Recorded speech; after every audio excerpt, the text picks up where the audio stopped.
예수 그리스도의 나심은 이러하니라. 그의 어머니 마리아가 요셉과 약혼하고 동거하기 전에 성령으로 잉태된 것이 나타났더니 그의 남편 요셉은 의로운 사람이라 그를 드러내지 아니하고 가만히 끊고자 하여 이 일을 생각할 때에 주의 사자가 현몽하여 이르되 다윗의 자손 요셉아 네 아내 마리아 데려오기를 무소하지 말라. 그에게 잉태된 자는 성령으로 된 것이라. 아들을 낳으리니 이름을 예수라 하라. 이는 그가 자기 백성을 그들의 죄에서 구원할 자이심이라 하니라.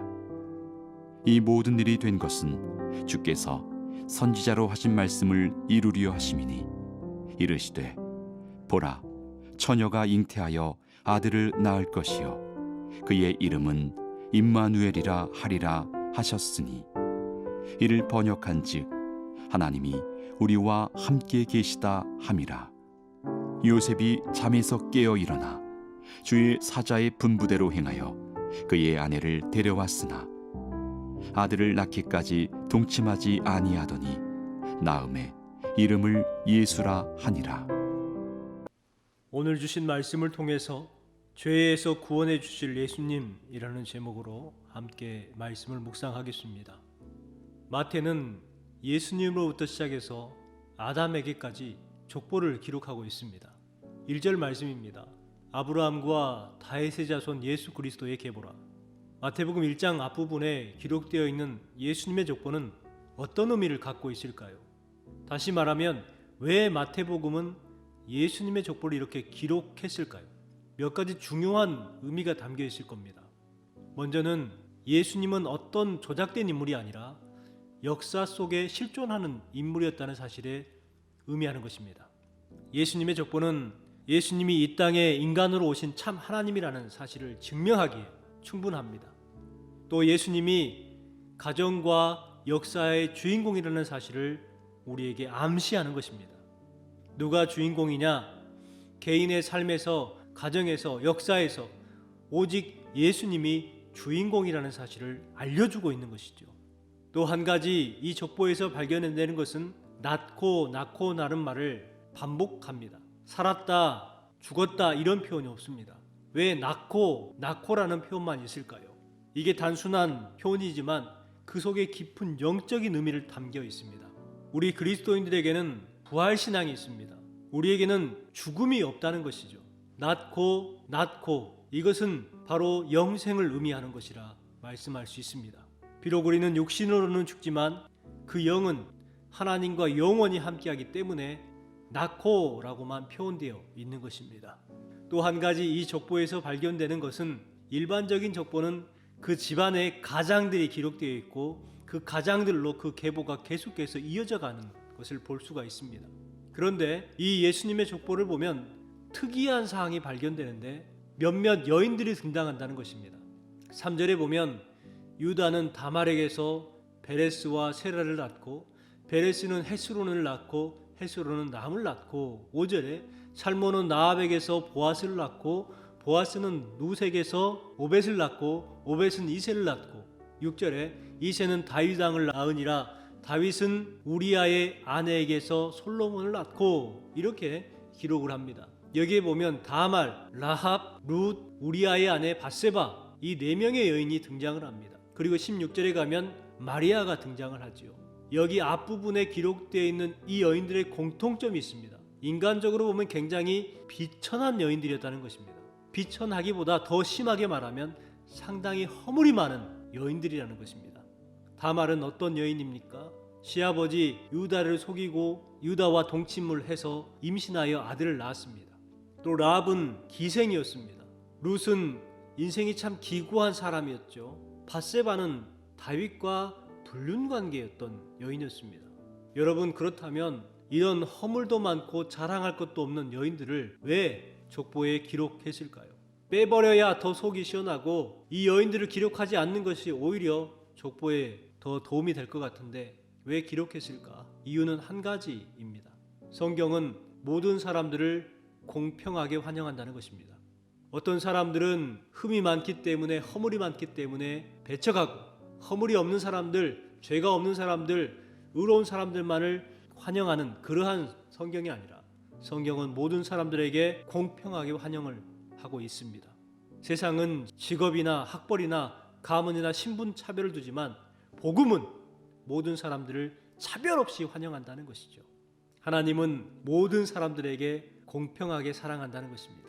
서로가 의인이다, 악인이다 서로 다투지만 하나님의 눈에 볼 때는 모든 인간들은 죄인이라는 사실입니다.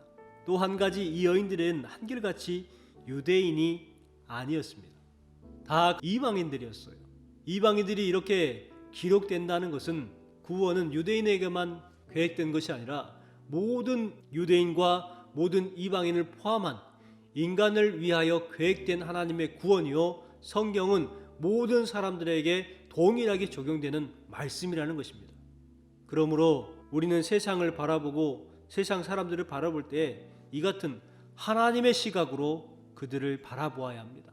공평하게 모든 사람들이 하나님 안에서 소중한 존재라는 것을 인식하고 하나님의 눈으로 사람들을 보아야 합니다. 오늘 우리에게 주신 말씀을 보면 우리 구주 예수님의 탄생에 관한 기록으로 예수님의 탄생이 처녀가 아이를 잉태하는 장면으로부터 시작하고 있습니다. 처녀 마리아는 요셉과 정혼한 사이였습니다. 그때의 마리아가 아기 예수를 성령으로 잉태하게 됩니다. 역사상 전무후무한 사건이 일어난 것입니다. 마태는 예수님의 출생 과정을 세밀하게 적습니다. 중요한 사건이기 때문에 기록한 것이죠. 우리 그리스도인들의 믿는 핵심 교리들 가운데에 사도신경이 있습니다. 사도신경을 보면 그 외아들 우리 주 예수 그리스도를 믿사오니 이는 성령으로 잉태하사 동정녀 마리아에게서 나시고, 그분이 누구신지 고백하는 내용들이 참 많이 있을 겁니다. 그런데 그 가운데서도 유독 예수님의 동정녀 탄생을 고백하는 내용이 담겨 있단 말이에요. 처녀 마리아로부터 출생되었다는 사실이 기독교의 교리의 핵심이에요. 이것을 부정하면 안 돼요. 여기서 오늘 말씀의 핵심 질문을 한번 던져보겠습니다. 왜 예수님은 성령으로 잉태되어야 했는가? 정답은 구원자 예수님은 죄 없이 태어나야 하시기 때문에 그렇습니다. 죄인이 죄인을 용서할 수가 없죠. 인류 가운데에 죄가 없는 사람이 없습니다. 죄인이 죄를 용서할 수가 없어요. 죄가 없는 사람만이 죄인을 용서할 수가 있어요. 창세기에 보면 에덴 동산에서 살고 있던 아담과 하와가 등장을 합니다. 선악과를 먹음으로 인해서 이 세상에 죄가 들어오게 되죠. 아담의 모든 후손들은 아담이 지은 죄의 영향력 아래 태어나게 됩니다. 바로 그것이 원죄입니다. 그 원죄 안에 모든 사람들은 죄인으로서 태어나게 되는 것이죠. 그런데 하나님께서 이 모든 죄를 구원하시고자 하시기 위해서 구원 계획을 세우셨고 그것을 실행합니다. 그 실행하는 방법이 뭐였느냐? 죄 없는 자신의 하나밖에 없는 아들 예수를 이 땅에 보내셨습니다. 하나님의 아들이시며 죄가 없으신 예수님께서 죄인들의 죄를 대신 짊어지고 십자가의 대속물이 되어 주셨습니다. 그 결과 자신의 죄를 위해서 죽으신 예수 그리스도를 믿기만 하면 사함을 받고 영생을 얻게 되는 것입니다. 예수님께서 이 땅에 태어나신 목적은 죄인을 구원하시기 위한 것이며 그 유일한 길은 죄를 짊어지신 십자가였습니다. 21절 말씀을 읽겠습니다. 아들을 낳으리니 이름을 예수라 하라. 이는 그가 자기 백성을 그들의 죄에서 구원할 자이심이라. 예수라는 이름의 뜻이 무엇입니까? 그가 자기 백성을 저희 죄에서 구원할 자, 이것이 바로 예수입니다. 예수님은 죄로부터 우리를 구원하실 분이십니다. 하나님께서는 우리에게 이 세상에서 가장 값진 선물을 주셨습니다. 그 최고의 선물이 바로 구원자 예수 그리스도입니다. 여러분, 믿음으로 이 선물을 받으십시오. 저와 여러분이 하나님께서 우리에게 주신 선물 예수 그리스도를 믿고 영원한 생명의 삶을 누리기를 주님의 이름으로 축원합니다.